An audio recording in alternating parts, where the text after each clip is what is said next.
Àgbẹ̀ olóhùn ò dárò mọ́ o, àlùkò olóhùn ò gbósùn mọ́, ikú ló yọwọ́ ẹni wá láwo.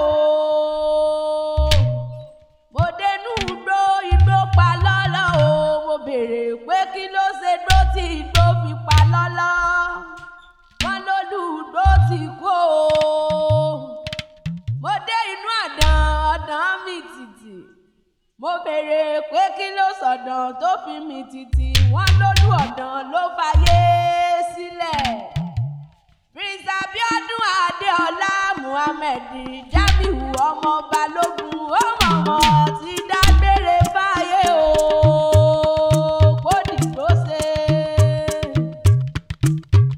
Àwolúdó àwòrólúdó, àwolú ọ̀dàn àwòrálá ògìrìgbà, akíkanjú ọkùnrin dà o.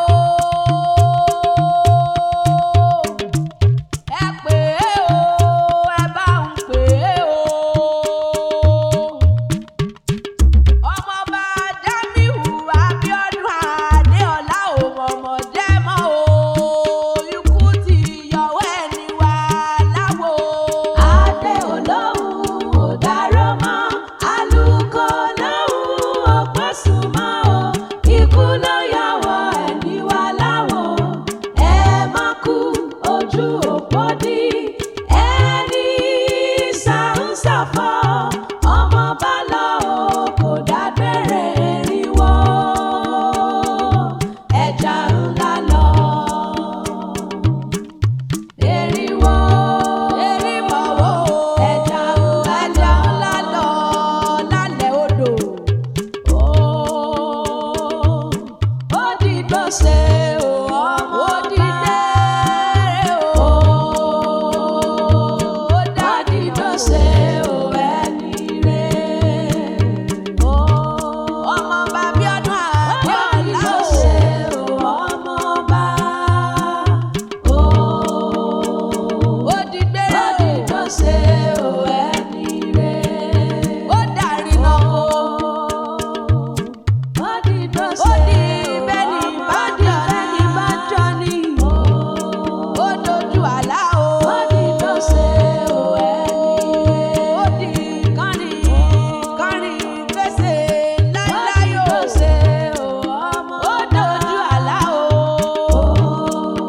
Ó dàárọ̀. Ó dàárọ̀.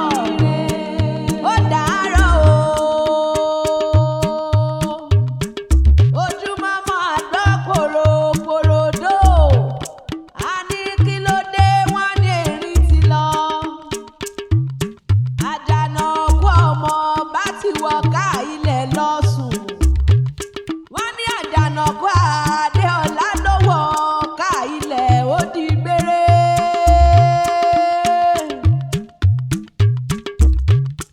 Ọ̀sán já ọ̀run ti dọ̀pá, èyí mọ̀ká o ilé ẹ̀rín ti wó, àtàǹpàkò bọ́ ọwọ́ mi lòdòlòdò.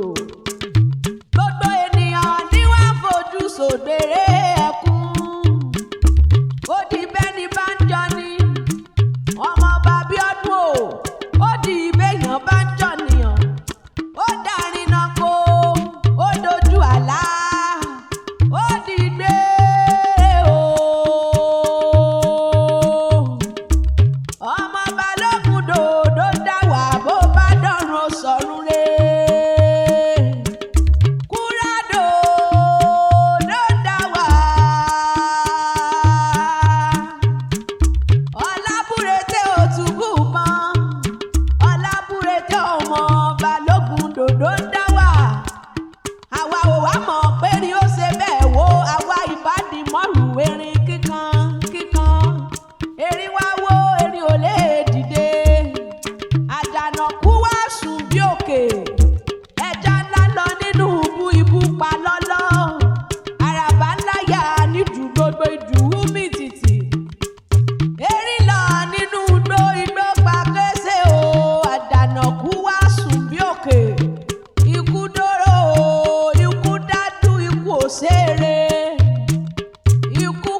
lèkè fún dá párò.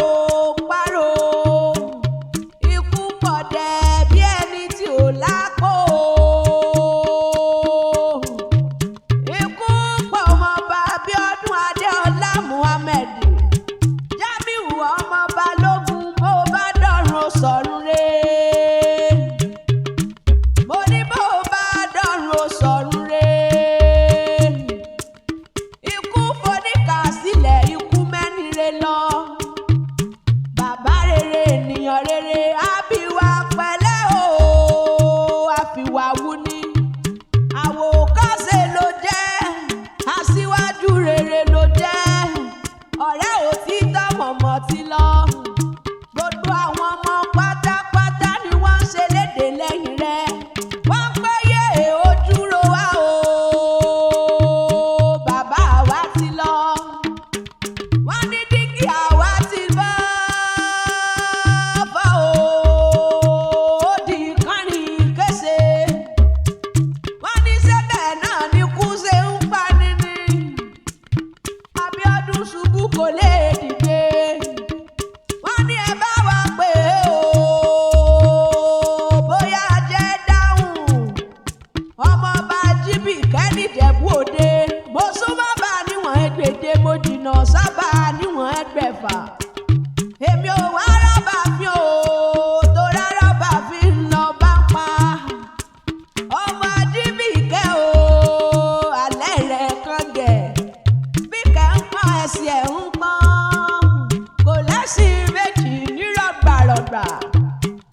Ọmọọba Abíọ́dún Adéọlá lọmọ olówó tó joyè méjì pọ̀. Ó jẹ́ dàgbù èwe kó tó jọba. Ọmọ agẹ́sìn lọ́sàn o, ọmọ kẹ́kẹ́. Ọmọ láyé ni bí adé o. Súré o, kúrádòdó ń dá wà. Ọlábúrẹ́tẹ̀ gòkè àjà lóríta Àbáyọ̀mí. Ó wo gbogbo ẹ̀rú bí wọ́n ti ń sá yẹtuyẹtu. Ọ̀hàhà yí ayé o, ọmọ ọlọ́sọmọ dìgbà mọ́ lọ́wọ́ òjò. Bí jagun bá ń bọ̀ ọ̀dà, jagun a máa yan bí ẹdẹ bí ẹdẹ. Bí jagun bá ń bọ̀ ọ̀dà, jagun a máa yan bí Èjìgbò bí Ògbómọ̀ṣọ́. Kó tó dé o, oníjà wọn á gbàgbé. Kó tó dé, àwọn onílàjà wọn á sì sùn lọ fọnfọnfọn nílé bàbá tó bí ọlọ́mọ gangan.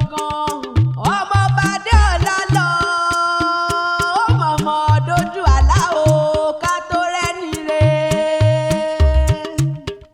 Tó bá sọ ọmọ ẹlòmíì ló kù o, máa ṣe yéyé máa dákẹ́ o.